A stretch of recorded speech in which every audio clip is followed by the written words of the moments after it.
guys, so today I want to give you some audiobook recommendations.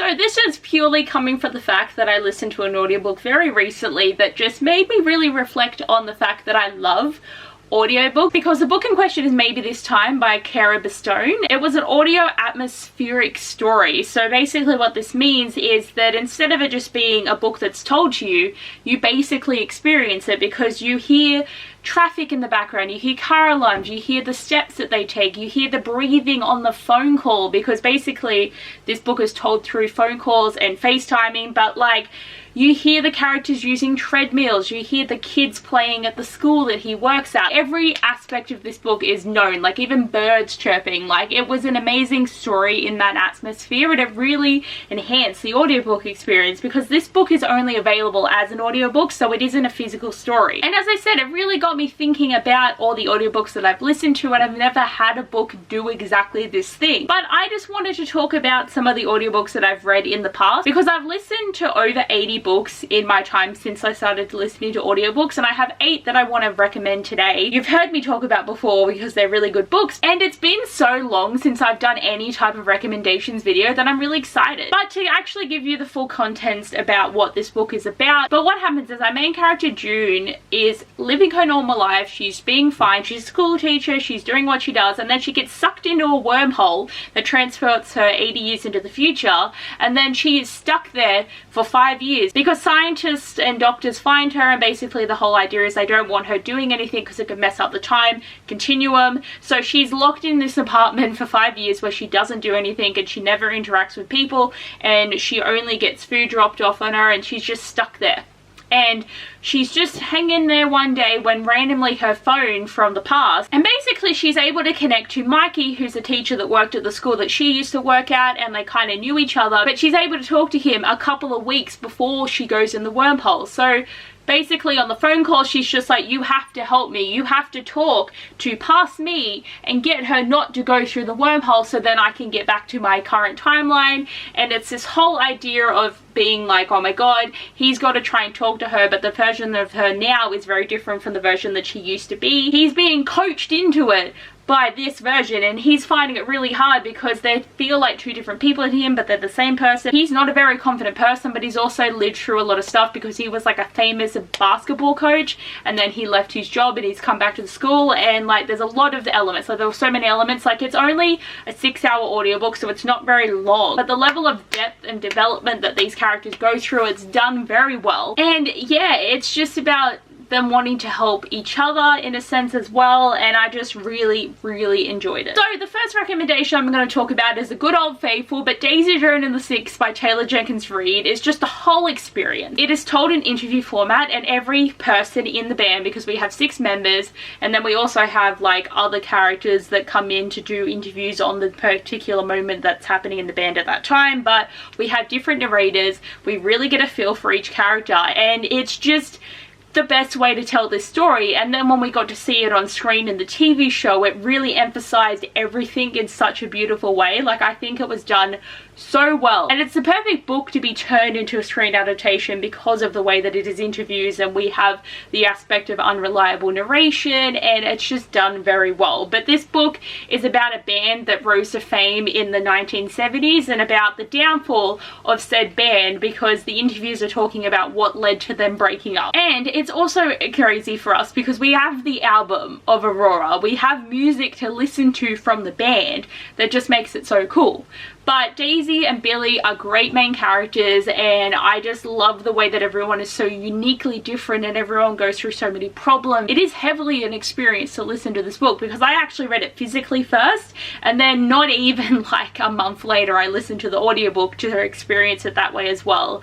And I highly recommend doing both because they're both very different but work so well. Next I want to talk about Sadie by Courtney Summers. So the first 2 are ones that I always recommend for audiobooks because they're just so good, but Sadie is a very heavily sad story, and I would look up the trigger warnings for this book because it is devastating really. Like you don't have a good time, but this book makes you feel things, because our main character Sadie, her little sister goes missing and she is trying to figure out what happened because she has an idea on who took her, but she needs to figure out what's actually happened. So she's going along and she's following clues and she's trying to figure out what's happened. But then you have this guy who's, I think his name was Wes, and he is a podcaster who is then following Sadie's case, because we get real time with Sadie, but then we get to see the full story with Wes, because he is being able to interview different people than she did, but also kind of follow her journey, and he's able to figure out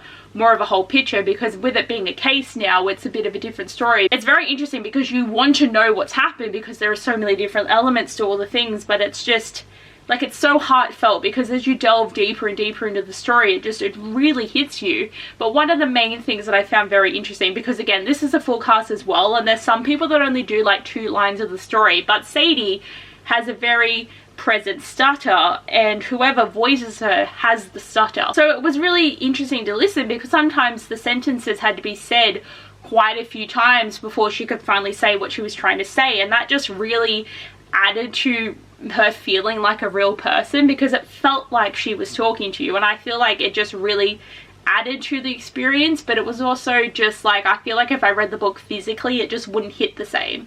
But I did really enjoy it. I was very sad after reading it because it was just such a sensitive subject, but really enjoyed. Next, I want to talk about Truly Devious by Maureen Johnson, and like the whole trilogy is very good, and then books 4 and 5 are standalone cases, but we're still following the characters' lives. Now, the reason I recommend this audiobook is it's told in a dual timeline, because the case that Stevie follows is something that took place nearly 100 years beforehand, that she's trying to figure out what actually happened. And as we're following Stevie, like settling into a new school, but she's gone to the school where the murder has actually happened at Ellingham, she is finding clues and she's looking into things, and this case is basically her whole life. But then as the story progresses, we get these first person POVs of the actual people involved in the case back in the day, and that is what adds to this audiobook so much, because we get different voices and different accents, and we get different vibes of like trying to figure out what's happened, because they're giving us breadcrumbs with these POVs of what the characters have actually gone through that takes place over the 3 books in the series. So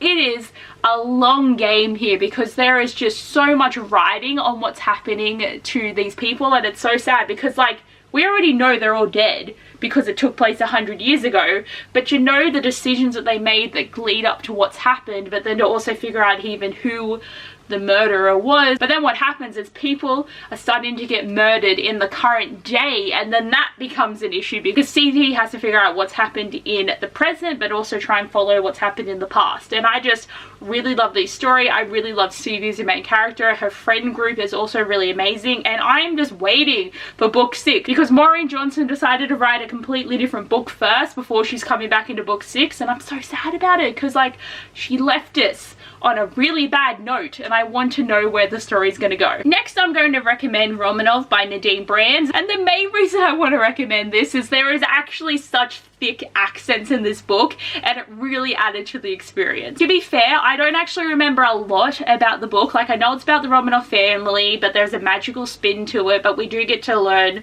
a lot about the siblings and what's happened, and we know where the book is leading up to because it does follow history. But again, it's just the accents really just like, it's audiobook recommendations, so I need to give you an incentive to listen here, but I thought it was a lot of fun. I haven't read any more of Nadine Brand's books. I do want to, like I own one that I just never gotten around to, but I just had a lot of fun with the listening experience of this one. It was a quick read and I just recommend it. Next, I want to recommend the Broken Bonds series by Jay Bree. So I listened to every one of the books on audio, and I'm pretty sure we did have a full cast of characters, but I just had fun because I was able to listen to a book a month and continue on with the series, and I do own them all physically because I got them signed by Jay Bree last year. But I just think it's a great series to just listen to in bulk, because you really get a feel for the emotions that the characters are going through, because that is one of the best things about audiobooks, is what you interpret in your head when you're reading it physically sometimes isn't actually how the characters are inflicting it, which I find, I don't know if everyone else does, but sometimes I just don't read between the lines. So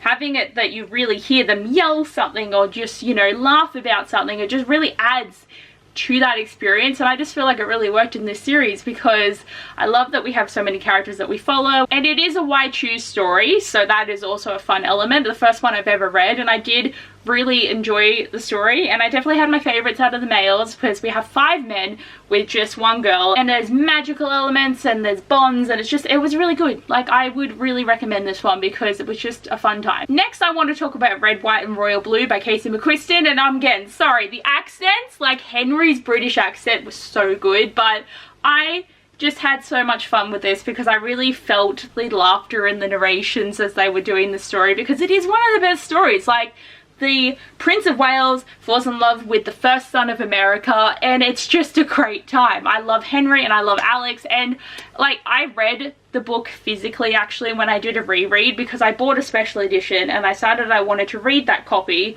because I just love the story, and it just didn't hit as hard for me when I was reading it physically. I just feel like my audiobook experience was just so important to me. Like, I love the characters, and it made me really excited for the movie as well because the movie is the reason that I reread the book. But like, as I'm saying, I just feel like the audiobook emphasizes it so well, and I just love them so much, and like, so many of my memories are from my favorite parts of hearing it from the book, and I just love it so much. So I'm just going to recommend Well Met by Jen DeLuca. Not that there was really different audiobook of narrations or added bonuses to this, but this is just a book I'm recommending because I love it. And I was only able to actually listen to the first book on audio because the second 2 weren't available on Scribd, and it was the only way I was able to listen to books. So basically this one has a special place in my heart because I feel like this is the only one that I really felt the heart of the story, because I didn't really like the second book as much, and the third book was better but still not my favorite, and I still have to read the 4th book, which I will eventually do because I really need to. But I just loved this, and it's made me obsessed with wanting to go to a Ren Fair, which is actually exciting for me because at the start of September I'm actually going to a medieval fair in Newcastle, and I cannot wait. I will do some vlogging just so that you can see the experience, and there's going to be so many cool things, so I'm very excited about that. But I just love this story, I love the romance, and I just wanted to put in a cute little recommendation if you just want a cute contemporary that is so easy to listen to. And lastly, I have to talk about The 7 Husbands of Evelyn Hugo by Taylor Jenkins Reid. Fun fact, if you didn't know, this was my first ever audiobook, and I loved it. I haven't reread the book yet. I would like to maybe in the future at one point, but I just haven't gotten around to it. But I feel like I would still want to do the audiobook again because it's that good. I loved being able to listen to all of Evelyn's story and her life. It just felt more like a movie. Like, it was the way to do it because we're learning so much about her, and she is such a tough bitch, Evelyn. Like, I love her so much, but then to be a famous person who has 7 husbands, and that is the reason that you're famous, is just such an experience. And there is definitely mysteries in this book of things that you're trying to connect as well. I think it's one of her best books, and I have read all of the books that she's ever written at this point, and she hasn't written another one since Carrie Soto, and it's very depressing because I would like to read more. I would like to see her develop even more beautifully because she has so many amazing books, but it just hasn't happened yet. But for my last recommendation, I definitely would love for people to read this one, and if you have never listened to an audiobook, be like me and have this be your audiobook baby. But I do hope you guys enjoyed the video. I just wanted to do like a fun recommendations, but then I feel like I just wanted to drone on too much. But I hope you enjoyed the video. Please, if there's any books that you would recommend me to listen to as well, I will take all the recommendations. Now that I have Audible, it's easier for me to look for certain books that I can use my 1 credit on. But I do hope you enjoyed. Thanks for watching, and I'll see you guys next time. Bye!